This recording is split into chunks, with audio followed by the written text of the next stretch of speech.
Oh, what a nice tree that is. Look at that. Ficus Macropylla, 24-inch box with like a 4-inch caliper. Ooh, I'm gonna deliver this to Ventura because someone saw my video. They wanted a tree in their neighborhood for their association. So we'll go see where this tree goes. Meet these guys. And I'll show you some other trees over here. If you want a Ficus Macropylla, I have a free tree giveaway program, but I only give you a seedling. But if you want a big tree, I got them. Give me a call. Here they are. These trees are extremely hard to find because they get so big that there's not a lot of room in a lot of gardens for these bad boys. Look, it's already starting to make its buttressed root system. You can see my hand here, how big the trunk is on this thing. That's a really big trunk for a 24-inch box. These trees are wind tolerant, they're drought tolerant, and they're just fantastic. So check these out over here. This is the biggest. This is probably the next biggest one after the one I just bought. It's probably 7 to 8 feet wide on top, and the caliper is probably about 5 inches. 5 inches or so. So, and they're nicely lollipopped. Lollipopped is when you cut all the branches off and you just have one big bush at the top. But if you want a really big sizable tree, you need probably 20 feet away from any hardscaping, ideally. And you can plant this out somewhere and you'll be famous someday, just like the guy in Santa Barbara is. Check out the video in the description. There's be a link to the Santa Barbara tree. You can see what this tree will look like in about 160 years. And I gotta hit the road. I've got some trees to deliver right there. Let's go.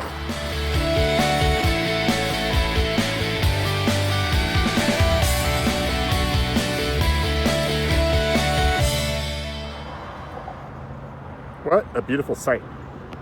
So that's not just a fantasy for people who live at Solamar Beach Colony, like my client, Jim, who I'm about to meet, who ordered a Ficus Macropylla from me because he saw my video. And he's in charge of the new street trees here at the colony. And your nomadic botanical mercenary who drives around in that rig right there is here to help him in that endeavor. And you really have to be prepared when you're at a place like this because at any moment there could be a tsunami. That'll be me running up that hill right there if suddenly I see the wall of water coming from over here in this direction. So here we're gonna go. Gonna go down, meet Jim. Maybe he's actually floating in the ocean right now, catching some waves. I don't know. I'm about to find out. Oh my. Life appears to be extremely rough here and just not worth living. Apparently, I went too far. And there is no turnaround for rigs such as this one. Look what I'm having to do here. I gotta blindly come back and duck this trailer into this slot right here without destroying everyone's television, or this car, with a mirror that won't get all the way around. But I'm really good at this, so it's just another typical day. Jeez. The only good news is I didn't even need to see this sign to know not to go down that road. Instinct told me that. So anyway, if that darn white car weren't here, whose white car is that? Come on. Or if those cars weren't here, it would be geometrically easy. But as it is, look at that. This is what you call nerve-wracking, even when you're a good driver. There he is, the legend. I want your autograph. The tree man of Solamar, Jim Colburn. Yeah, this thing is big, man. I try to call it, tell you, next time you get stuck down there, there's another gate at the other end. Oh, I was thinking about calling up one of those military, like, helicopter heavy lifts, you know? We could use it. No, I put my driving skills to a test down there with my trailer backing. You'll see it in the movie. Well, I tell you, down there it gets so narrow, I wouldn't want to turn around in my car. Yeah, it was a little tricky down there. Where are we going? Right over, right Huh? on this side of Let's just drive right up there. Sure. Don't tell anybody. I see the target zone. There's the target zone right there. That's what we're gonna bomb. Right there with a big Ficus Macropylla. Let's do this. And there is Jim's hole. And here is Jim's tree. Undo it and then do it again. So, Ficus Macropylla, man, you're gonna be famous. In 100 years, they'll wonder who was that. I know, every year you'll get a little more famous. Like this year you get famous just for planting a tree. Then every year it'll just build and build and build. You'll become legendary. I want to put a Jim Colburn sign right in You front of should. You know, I put one at the Oakland Zoo, a big giant one. I donated it when I did this big project there because they didn't have enough money to buy it. I'm like, okay, I'm going to give it to you. And I planted it. And I was going to put a plaque on it. This was like 30 years ago. And I still plan to put the plaque on. I just haven't gotten to it yet. So, yeah, you got to make sure you put that plaque on day one. So no one else, like, beats you to it. Yeah. All right, let's get this tree out of here and see what it looks like when we're done.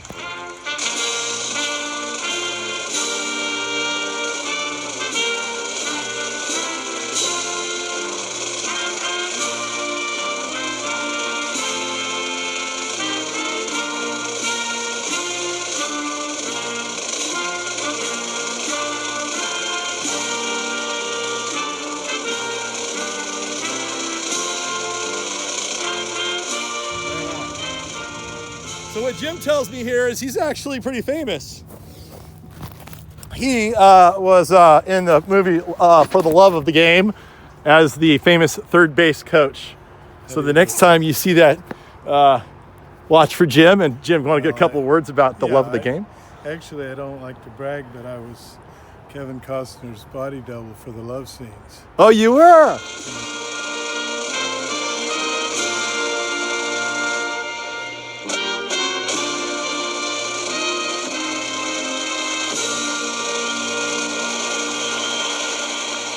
See, that's the only part that I really would have been trying to get, you know. Well, you'll notice it. That's pretty awesome. You see my body. Look at this guy. How old are you, Jim? How young are you? 75. 75. Looking tough. Going on 60. I love it, man. I love it. I'm going to be one of these studly old dudes just like Jim someday. I'm working on it right now. I got my gray beard going. Still doing gnarly stuff. I'm only 51 though, so I got a few more years to go before I can brag like Jim here. Well, then you can do most of the heavy work. All right, let's get this thing in the hole. Want to see some baseball bat skills? Yeah. Oh, I missed it. Missed it again. Foul ball. That's 0-2. That's 2 strikes. Greg the bat Oh, fouled it off. Fouled it. Still, it's a long drive deep into the roots of the tree. Woo! It's a way back, and she's That's gone. A dinger. That's a dinger. All right. Okay, there we go. He's good on defense as well. Got a little depth. He can throw. He cannot hit the curveball. Uh-oh. That was his demise. Okay, here we go. You ready? We're going in. We're taking it in. There she is. Perfect. And we've got a Moorten Bay in its place at Solamar Beach, California. Now you don't have to go to Australia. You can just sit under this tree and pretend you're in Australia.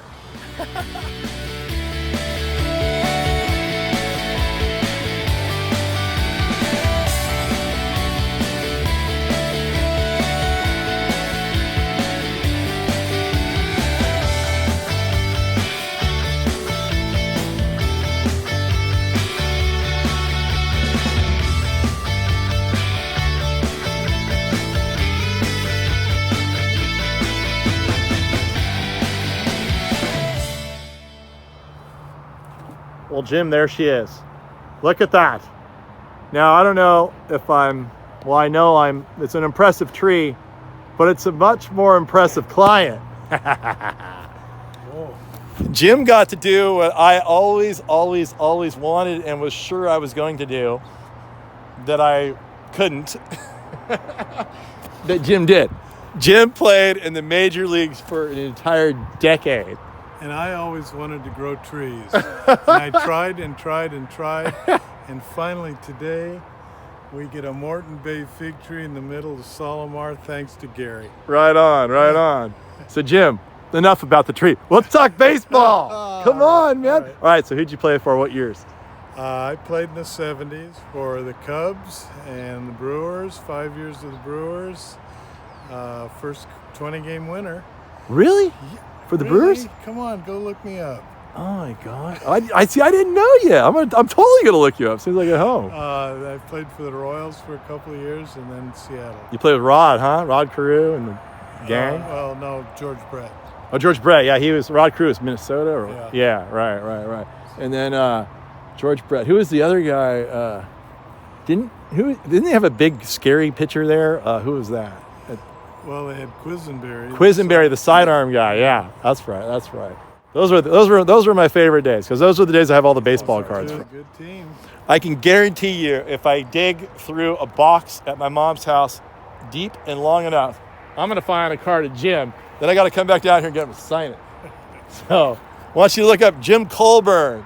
Yeah, and he lives behind a gated community because like too many people want to come hang out with him and stuff. Yeah, No? maybe not. All right. Hey, thanks, Jim. All right. You the bump. Woo! All right. Put me in, coach. I'm ready to play 2 days. We already got it. You gotta love all the fantastic people that I meet. Jim invited me in and offered me a beer, but I told him I had to drive 6 hours, and I figured caffeine might be a better choice. But look at that. I suddenly noticed there's this beautiful painting of a ficus tree right there, and that's in Ventura. Come down the hall. Oh, he's got something else here. He's a tree lover. Look. Here's the one in Santa Paula. No way. So I actually street viewed these, and so I need to go see those. So who did the painting? Local artist. And you did you hunt them down because Ficus Macropylla was there? I just like the tree, and I grew up in Santa Paula. Oh, I nice. always knew this tree was there. Awesome. And look, there's a couple of people doing something there. What are they doing? It's a mural in the background of that's a founding mural. fathers. Oh, I see. Okay.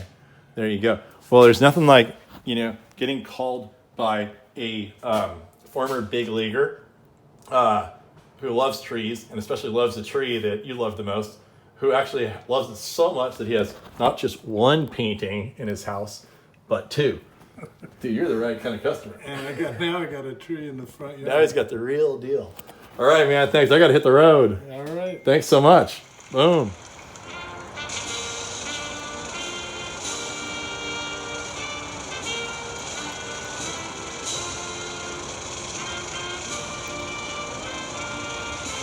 Jim, what's it like living in paradise every day? I've gotten used to it. Yeah? I'm just mellow as can be and expect life to be this way. You ever hung out with anybody that likes to stand up on top of garbage cans just for fun? No? I have now. It was a better view. So there you go. Look at those waves. Isn't that gorgeous? It's Jim's backyard.